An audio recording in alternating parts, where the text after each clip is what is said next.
There's something that I would like to share. Um, so yesterday I was battling Satan pretty hard. Like, just, I had, I don't really want to call it a mental breakdown just because of what I experienced. Like, when, I had like paranoia disorder and such, like the mental breakdowns that I have experienced, this was nothing like it. It was very weak and mild, but I still just curled up in a ball and like cried because I just felt like such a failure and like all these lies.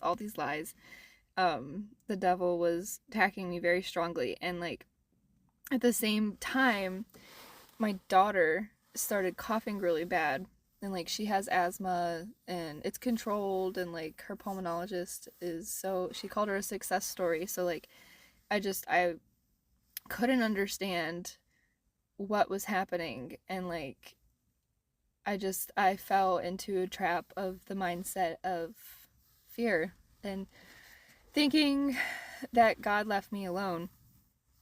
And it turned sorry, I need a drink. I guess I could have done this then, but we're doing it now.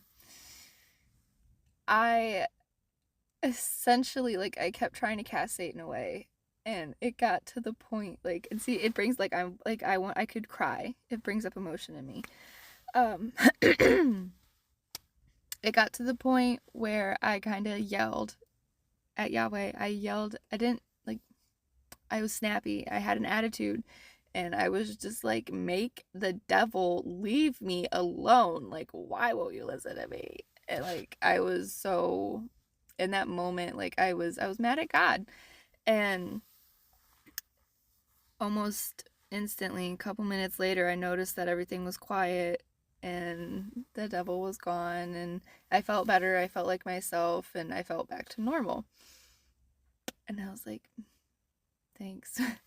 um and then a couple hours passed, and I felt horrible that like I was mad at God, and like I kind of yelled at God and stuff, but like in that, like, oh my gosh, it's still making me emotional. But in that moment I felt like it was okay, and that like God was still happy that I was there with him, wanting him to be with me, even if I was frustrated and didn't understand what was happening or why he was doing what he was doing. The fact that I chose to yell at him and still like beg him for help. The fact that I was still like, cuz he's always in the room. God's always there. Um but he showed me that it's okay, because like he's a father, like God's our father. He created us, he loves us, like we are created in his image. And like a perfect father, he doesn't care if we get frustrated or we throw our tantrums or if we're questioning him or anything like that, because he's like, well, hold on, child, like just wait and you'll see. And that is, um it's just something that I feel should be shared, because like I struggle with being perfect.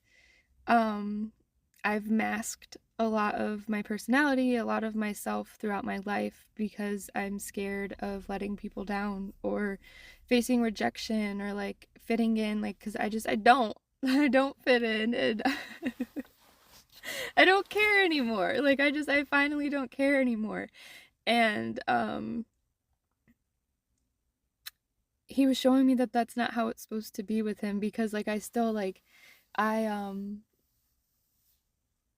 I have structured prayers that like I pray, and like I try to be so diligent in the way that I do things. Just like, I don't know if I'm autistic or if it's my trauma or if it's just like, oh, I don't know. I don't know. But I try very hard to have order in the ways that I can have order in my life. And we can't. And God still wants us to cry to him and to dwell with him He will take away your order. He will remind you that you are not in control of a single thing. But that's perfect. That is what is beautiful, is that he loves us, he's in control, and he is still there, even when we're mad, even if we've yelled at him, even if we're frustrated, even if we're sad, even if we're questioning. God still wants us to be with him. That's all that he's wanting, is for us to just choose him, and the peace will come. The clarity will come. It'll make sense. It may not make sense perfectly, but it'll make sense eventually. And